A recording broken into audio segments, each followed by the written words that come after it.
राम जी को मोदी जी ने कैसे लाया ये बता दे कोई बीजेपी वाले मुझे। कल तक मैं भी बोलता था लेकिन आज मेरा हृदय परिवर्तन हो गया।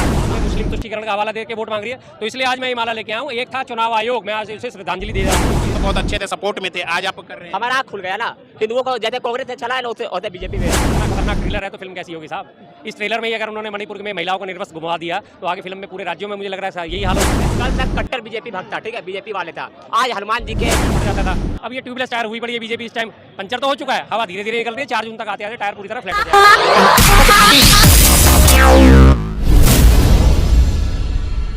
उनके लिए प्रसाद चढ़ा के आया हूँ और ये एडवांस में लड्डू मैं आपको खिला रहा हूँ। उनके लिए मुझे पता है सबसे सशक्त, सबसे बढ़िया, सबसे शानदार कैंडिडेट हैं, बेदाग कैंडिडेट हैं। लगातार जनसेवा में अपना जीवन व्यतीत करा है। इसके लिए मैं पहले से पहले आपको शुभकामनाएं देते हैं। मैं आपको लड्डू खिलाना चाहता हूँ। खा लीजिए जी, बाकी सब लोग भी खाइए। ले लीजिए। मैं खा लूंगा। क्या लगता है टक्कर होगा? टक्कर नहीं जी, एक तरफा है।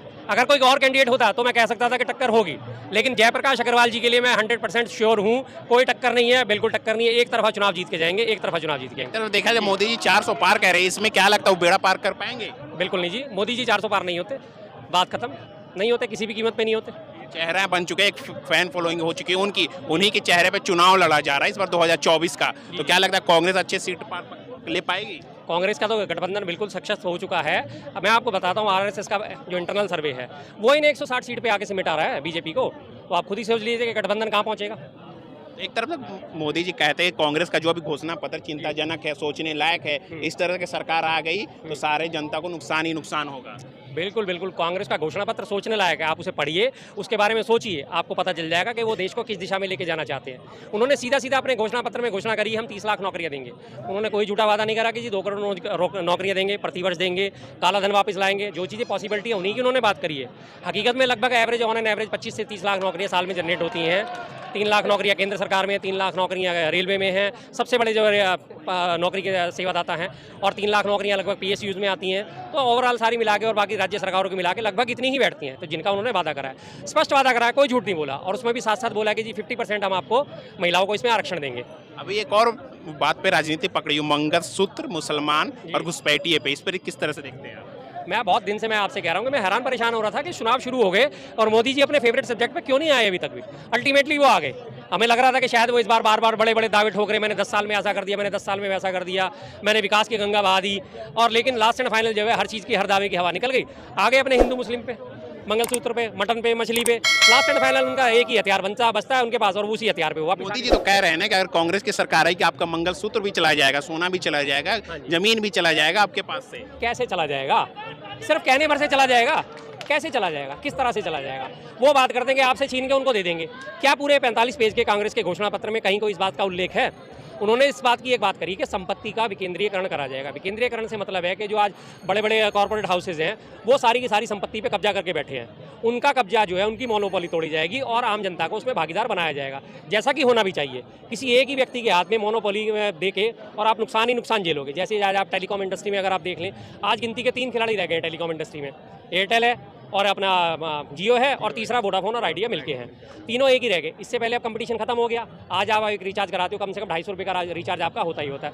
इससे पहले थोड़ा सा साल पहले अगर आप वापस जाओगे, यूनिनॉर भी था, एयरसेल भी था, वर्जिन भी था, टाटा इंडिकॉम भी था, रिलायंस भी था। कितने सारे खिलाड़ी थे।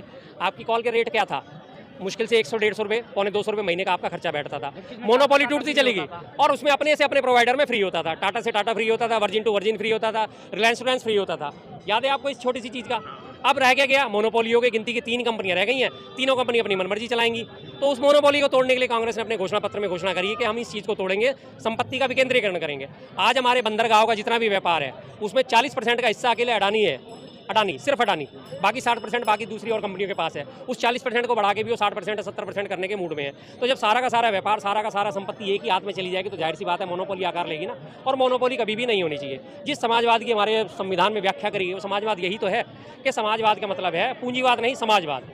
मिश्रित अर्थव्यवस्था हमारी दी गई है, पूंजीवाद भी हो लेकिन समाजवाद भी हो। मिश्रित अर्थव्यवस्था हमारी दी गई, इसीलिए दी गई थी कि किसी एक के हाथ में सारे के सारे एसेट्स ना जाएं, किसी के एक हाथ में सारे संसाधन ना जाएं। अभी आपने बोला रिचार्ज के बारे में, पहले कॉल करने पर भी पैसे लगते थे, कॉल मिस कॉल करने पर भी पैसे लगते थे। अब देखिए वो सारा चीज़ फ्री हो गई। ये भी तो एक तरक्की है मोदी राज में। देखिए जी, तरक्की मैं आपसे कहता हूँ, ये अगर इसकी टेलीकॉम इंडस्ट्री की बात करें तो पहले कॉल करने के क्या लगता था? 30 पैसे पर मिनट लगती थी। आपका 100 रुपये का रिचार्ज हो तो 100 रुपये का आपको पूरा टॉक टाइम मिलता था, 30 पैसे पर मिनट की कॉल होती थी। लेकिन सेम चीज़ अब भी है। अभी भी आपका वही कम से कम 240 रुपये का तो रिचार्ज रिचार्ज होगा ही होगा, तभी आप कॉल कर पाओगे। आप बात करो या ना करो, आपको 2 से 40 का रिचार्ज कराना ही कराना है। 3 दिन बाद आपकी इनकमिंग खत्म हो जाती है। थोड़ा सा भी पीछे आप जाओ, आपकी इनकमिंग भी 1-1 महीना, 2-2 महीना, 3-3 महीना चलती थी ना। जब तक आपका सिम कार्ड का रजिस्ट्रेशन फेल नहीं होता था, आपकी इनकमिंग बंद नहीं होती थी। और इसी टेलीकॉम की अगर हम बात करें, अभी चुनाव खत्म होती 20% फिर बढ़ने वाले हैं रेट। मोदी जी 400 पार का नारा दे रहे हैं, क्या लग रहा है कितना सच है? टोटल झूठ है जी। मोदी जी की कोई भी एक आध बात सच से होती है तो अच्छी लगती होगी। उनके आप पिछले हिस्ट्री उठा के देखो, झूठ से भरी हुई हिस्ट्री। लगातार 2 करोड़ साल के रोजगार दूंगा, झूठ। 100 स्मार्ट सिटी बनाऊंगा, झूठ। काला धन वापस लाऊंगा, झूठ। स्विस बैंकों में जमा काला धन वापस लाऊंगा, झूठ। सबको पक्का मकान दूंगा, झूठ। हर घर जल होगा, झूठ। हर एक को मैं महिला सशक्तिकरण दूंगा, झूठ। कौन सा वादा उनका सच्चा हुआ है? कोई एक वादा तो सच्चा हुआ हो जो हम उन पे बात पे यकीन करें। क्या बोलेंगे भाई, कोई वादा सच्चा है? मैं कल तक कट्टर बीजेपी भक्त था, ठीक है, बीजेपी वाले था। आज हनुमान जी के कृपा से, हनुमान जी के जयंती के उपलक्ष्य पे, हनुमान जी के जयंती पे, उसके उपलक्ष्य पे हमने रिसर्च भी किया पूरा। उसके बाद तो हमें बीजेपी से भी, आज से मैं बीजेपी का विरोध करने वाला हूँ। कर रहे हैं सारे पार्टी का, मैं कांग्रेस का भी विरोध करूंगा, मैं समाजवादी पार्टी का भी विरोध करूंगा। ऐसे भड़के हुए लग रहे हैं, क्यों? क्या बिल्कुल, सारे पार्टी का विरोध में करता था, लेकिन आज से बीजेपी का भी विरोध करूंगा मैं। क्यों ऐसा क्यों, क्या हो गया, क्या हो गया? जहांगीरपुरी का घटना आपको पता है ना, उससे मेरा बहुत ज्यादा दिल मतलब चूर हो गया, ठीक है। सनातन इस तरह से भगवा पहन कर आए हैं आप, अब नफरत कर रहे हैं बीजेपी से। जी क्या हो गया? कल तक तो बहुत अच्छे थे, सपोर्ट में थे, आज आप कर रहे हैं। हमारा आँख खुल गया ना। हिंदुओं को जैसे कांग्रेस से चला है ना, उससे बीजेपी में चला है। जिस मुद्दे पे हमने वोट दिया था उसे, वो काम उसने पूरा नहीं किया, बाकी सब काम किया। लेकिन किस मुद्दे को आपने वोट दिया था? पहला राम मंदिर जो बीजेपी बोलता है ना बनाए, कोई भी बीजेपी वाले यहाँ पे खड़ा हो, कैसे बनाया वो तो मुझे बता दे। अगर उसे बनाना ही होता ना, 2019 में बिल ला के बना देता, ठीक है ना। उसका नियत नहीं था बनाने का। उसे भी वही कांग्रेस वाला हाल है कि कोर्ट आदेश देगा तभी बनेगा। मोदी की गारंटी पे विश्वास नहीं है और जो ये बहुत गंदा राजनीति हो रहा है, जो राम को लाए हम उनको लाएंगे, मैं डीजे बजवा के पूरा एकदम वोट मांग रहे हैं ना, बहुत गंदा राजनीति है। राम जी को मोदी जी कैसे लाया ये बता दे कोई बीजेपी वाले मुझे। कल तक मैं भी बोलता था, लेकिन आज मेरा हृदय परिवर्तन हो गया राम हनुमान जी की कृपा से। मोदी जी की गारंटी विश्वास नहीं रहा क्या आपको? मोदी जी कह रहे हैं 400 पार आएंगे इस बार। अब की बार 400 पार नहीं, अब की बार मजबूरी में मोदी सरकार, मजबूरी में आएंगे वो, ठीक है। रोजगार शिक्षा पर क्या बोलेंगे? क्या रोजगार और शिक्षा पर क्या बोलेंगे? मोदी जी के राज में मिला कि नहीं? कुछ हद तक मिला है, लेकिन जो 2 करोड़ का वादा किया था वो पूरा नहीं हुआ है, लेकिन कुछ हद तक मिला है, ऐसा बात नहीं। जो काम किया उसका मैं, जो मोदी सरकार ने काम किया उसको मैं बताऊंगा, लेकिन जो गलत किया उसके बारे में विरोध भी करूंगा। क्यों विरोध कर रहे हैं? विरोध क्यों कर रहे हैं? गलत करेगा तो विरोध नहीं करूंगा। क्या गलत कर दिया? कितना अच्छा काम कर रहे हैं बीजेपी? सीए कानून लाया 3 साल पहले, जब देख लिया मुस्लिमों ने विरोध करने लगा, हमारा सत्ता जाने वाला है, तो फिर क्यों कानून वापस लिया? कानून अच्छा था, 1 नंबर कानून था, क्यों वापस लिया? कहाँ लिया? लागू तो कर दिया सीए। एनआरसी घुसपैठियों, 10 करोड़ घुसपैठियों को भगाना सबसे जरूरी है, वो वापस लिया या नहीं? किसानों पे जब किसान पे कानून बनाया, 1 नंबर कानून बनाया था, ठीक है। जब विरोध करने लगा, जब जान गया कि हमें भी सत्ता का नशा हो गया, उसे बीजेपी का भी सत्ता का नशा है, ठीक है। मोदी को ईमानदार नहीं है, उसे भी 50% ईमानदार है तो 50% उसे भी सत्ता का नशा है। उसने जब विरोध होने लगा तो वो भी कानून वापस ले लिया। ड्राइवरों के खिलाफ जो कानून बनाया वो भी कानून सही था, 1 नंबर कानून था, विरोध हो गया तो वो भी कानून वापस कहना चाहिए विरोध हो तो कानून वापस नहीं होना चाहिए, लेना चाहिए ये बीजेपी। बिल्कुल, छत्रपति शिवाजी महाराज हमारे होते ना तो अपना सर कटा देते, पर कानून कभी वापस नहीं लेते जो सही कानून है। और मोदी जी को तो सर कटाने की जरूरत सीए और ये सब सही कानून है जी, बिल्कुल। और फार्मर बिल जो आया था 3 कृषि कानून वो भी सही है, बिल्कुल। इसी कारण से आप नाराज हो गए बीजेपी से। बिल्कुल। आप क्या करेंगे आगे? और भी मुद्दे कारण मैं नाराज होते। उसने बोला था यूपी से बिल लाऊंगा, उत्तराखंड में ले आया, दंगा भड़क गया तो छोड़ दिया। सिर्फ वो राजनीति वास्ते एक राज्य में लाया, ठीक है। लाना था तो पूरे 10 साल हो गया, पूरे देश में क्यों नहीं लाया अभी तक? क्या बोलेंगे सर? इधर आइए। जी हाँ बोलिए। 400 पार के बारे में बोल रहे हैं। हवा निकल गई है जी, गुब्बारे की हवा निकल गई है। बस आपने देखा होगा ना, आजकल ट्यूबलेस टायर चलते हैं, उनमें जब पंचर होता है उसकी हवा बड़ी धीरे धीरे निकलती है, बंदे को पता नहीं चलता कि हवा निकल गई। पहले ट्यूबलेस टायर नहीं होते थे, पंचर हुआ फटाक से टायर फट जाता था। अब ये ट्यूबलेस टायर हुई पड़ी है बीजेपी इस टाइम, पंचर तो हो चुका है, हवा धीरे धीरे निकल रही है। 4 जून तक आते आते टायर पूरी तरह फ्लैट हो जाएगा, छुट्टी। मोदी जी एक और बात कह रहे हैं कि मैंने जो भी किया 10 साल में, एक ट्रेलर है, पूरी फिल्म बाकी, अभी और तीसरी बार आएंगे तो अच्छे से काम करेंगे हम। इतना खतरनाक ट्रेलर है तो फिल्म कैसी होगी साहब? इस ट्रेलर में ही अगर उन्होंने मणिपुर में महिलाओं को निर्वस्त्र घुमा दिया तो आगे फिल्म में पूरे राज्यों में मुझे लग रहा है यही हाल होगा। हर राज्य नाराज लग रहे हैं आप बीजेपी से?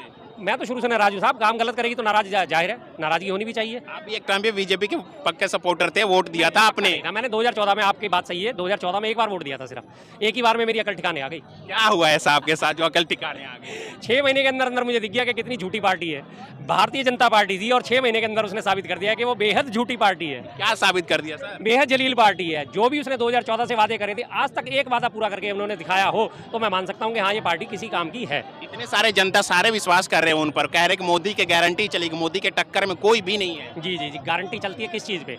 जब आप बलात्कारी हो, भ्रष्टाचारी हो, दुराचारी हो और आप बीजेपी ज्वाइन कर लो तो आपके ऊपर ना तो सीबीआई पहुंचेगी, ना ईडी पहुंचेगी, ना आईटी पहुंचेगी, ना पुलिस पहुंचेगी, कोई भी आपको फोर्स आपको परेशान नहीं कर सकती। ये मोदी जी की गारंटी है। आप उसके बाद जितने मर्जी आप हत्या के, अपहरण के, बलात्कार के आपके ऊपर मुकदमे चल रहे हो, अगर आपने बीजेपी का दामन थाम लिया तो आपके ऊपर कोई कार्रवाई नहीं होगी। ये मोदी जी की गारंटी है।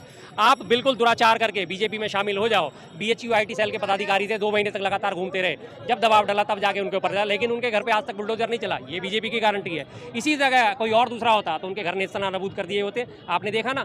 और अभी पीछे गैंगस्टर राकेश कनौजिया है, उसमें यूपी में, उसने बीजेपी ज्वाइन करी है। पुलिस वाले उसे एनकाउंटर करने के लिए ढूंढ रहे थे, लेकिन उसने जाके बीजेपी ज्वाइन कर ली। अब 100% गारंटी है मोदी जी की कि अब उसे कोई हाथ नहीं लगा सकता। 2-3 साल पहले आपको याद होगा, यूपी में एक गौरक्षा चक्कर में घटना हुई थी, इंस्पेक्टर सुबोध को मार दिया गया था। इंस्पेक्टर सुबोध को जो मारा था, जो हत्यारे थे, उन्होंने जाके बीजेपी ज्वाइन कर ली, आज उनका मामला खत्म हुआ पड़ा है। ये मोदी जी की गारंटी है। अजीत पवार जैसे बड़े बड़े भ्रष्टाचारी, 70-70 हज़ार करोड़ के घोटाले के आरोपी, जब तक बीजेपी से बाहर थे, बहुत बड़े आरोपी थे, बहुत बड़े घोटालेबाज थे, बीजेपी में शामिल हो गए, आज उनके ऊपर कोई उंगली उठाता है? आज उनके घर ईडी जाती है, सीबीआई जाती है, आईटी जाती है, कोई नहीं जाता। तो आप उसके पीछे खड़े हो गए तो मोदी जी आगे खड़े हो गए सीना तान के। मेरी गारंटी है, सब मेरे पीछे आ जाओ, मैं सबसे बचा लूंगा, ये मेरी गारंटी है। बाकी जनता के लिए तो उन्होंने उनको मूर्ख बनाया। मोदी जी के नेता यही कहते हैं ना कि मोदी जी के कामों से जनता खुद से आनंदित है, बहुत खुश है, इस बार अच्छी खासी सीटें आएंगी। कोई सीट नहीं आ रही जी। वो माला कहाँ गई भाई साहब, 1 मिनट जरा देना। ये मोदी जी की सीटें आएंगी। केंद्रीय चुनाव आयोग था, मैं आज उसे श्रद्धांजलि देने के लिए माला लेके आया हूँ। एक था चुनाव आयोग, एक था मतलब क्या? एक था चुनाव आयोग। अगर वो जिंदा है तो आज एक्शन क्यों नहीं लेता चुनाव आयोग? अगर मोदी जी 400 पार की गारंटी दे रहे तो किस ब्याह पे दे रहे हैं? अभी आपने देखा 26 तारीख को केरल में इलेक्शन होने वाला है, उसकी आपने देखा ईवीएम की मॉक टेस्टिंग हुई है, जो बटन दबा रहे हैं वो वोट जा रहा है बीजेपी को। उसके बाद कह दिए कि ये तो गलती है। अरे भाई, गलती है तो इन मशीनों में यही गलती क्यों होती है कि आप बटन कोई सा भी दबाओ और वोट जा रहा होता बीजेपी को? बीजेपी को दबा के कांग्रेस को क्यों नहीं जा रहा होता, सीपीआई को क्यों नहीं जा रहा होता, नोटा पे क्यों नहीं जा रहा होता, निर्दलीय पे क्यों नहीं जा रहा होता? तो इसलिए, और लगातार धर्म के आधार पर वोट नहीं मांग सकते। एडवाइजरी जारी करी हुई है चुनाव आयोग ने, और लगातार बीजेपी धर्म के नाम पे वोट मांग रही है, राम के नाम पे वोट मांग रही है, मुस्लिमों के नाम पे मुस्लिम तुष्टीकरण का हवाला दे के वोट मांग रही है। तो इसलिए आज मैं ये माला लेके आया हूँ। एक था चुनाव आयोग, मैं आज उसे श्रद्धांजलि दे रहा हूँ। लगता है आप पे सर? कोई बात नहीं साहब, हो जाएगा तो हो जाएगा, क्या हो गया फिर इसमें? कोई दिक्कत नहीं। अगर केस होने के से डरते तो फिर तो कोई देश में आवाज़ ही नहीं उठा सकता, बात खत्म। अगर केस होने के उससे हम अपनी आवाज़ ही ना उठा सके तो इसी बात से हमारी इस बात को बल मिलता है कि तानाशाही कितने चरमोत्कर्ष पर है। तो इलेक्शन शुरू होने से पहले ही आपने बोला था, केंद्रीय चुनाव आयोग के बयान थे, राहुल गांधी जी अपने बयान संभल के थे, अन्यथा उनके ऊपर कार्रवाई करी जाएगी। आज सारे के सारे उनके नेता धर्म के नाम पे वोट मांग रहे हैं। कहाँ है चुनाव आयोग? सोया पड़ा है या वास्तव में उसका हो चुका? श्रद्धांजलि सभा आयोजित करेंगे हम उसके लिए जल्दी, अब जाने वाले राजघाट पे कल बैठ के। इसीलिए मैं बार बार कह रहा हूँ, एक था चुनाव आयोग, आज उसको मेरी श्रद्धांजलि है। एक संविधान बदलने के बाद खत्म हो रही है। एक अखिलेश यादव कह रहे हैं, राहुल गांधी कह रहे हैं, हर विपक्ष का नेता कह रहा है कि 400 मोदी जी को इसलिए सीट चाहिए कि विपक्ष संविधान बदलना है। इस पर क्या बोलेंगे? बिल्कुल, उनके आपने नेताओं के बयान नहीं देखे, आपने उनके कैंडिडेट्स के बयान नहीं सुने, उनके लल्लू सिंह का बयान नहीं सुना, उनके आपने कुंवर अजयपाल सिंह का बयान, कुंवर नहीं सॉरी नाम गलत बोल रहा हूँ मैं, उनका अपना वो अरुण गोविल जी का बयान, उससे पहले अनंत हेगड़े का बयान। लगातार इनके जो कैंडिडेट्स है क्या बोल रहे हैं, आप हमें 400 पार करा दो, हम संविधान बदल देंगे। क्यों बोल रहे हैं वो? अगर ये मन में नहीं है उनके बात, जो मन में होता है वही तो दिल में होता है, वही तो जबान पे आती है ना साहब बात। तो ये तो चाहते ही हैं। बाकी उसके बाद वो लीपापोती जितनी मर्जी करते हैं। अभी इन्होंने पीछे बोला, जब इन्होंने देखा कि बहुसंख्यक समाज जो है, जो बहुजन समाज है, उसमें संदेश गलत चला गया। बहुजन समाज में अम्बेडकर साहब की बहुत ज़्यादा इज्जत है। जब उन्हें लगा कि हमारे अम्बेडकर साहब का संविधान बदला जाएगा तो बहुजन समाज इनसे विमुख होना शुरू हो गया। तो मोदी जी ने ऊपर से आके फटाफट लीपापोती करनी शुरू करी। ना ना ना ना, बाबा साहब अम्बेडकर खुद भी आ जाए तो भी संविधान नहीं बदल सकते। अब वो उस पर लीपापोती करने में लग रहे हैं। तो लीपापोती कब तक करेंगे? जब तक इलेक्शन है। अगर ये 400 पार हो गए तो आप भी गए, मैं भी गया, मामला खत्म। उसके बाद देश में बोलने की आज़ादी खत्म, सड़कों पर इंटरव्यू लेने की आज़ादी खत्म, और संविधान तय है कि ये बदल के मानेंगे। अभी हम सब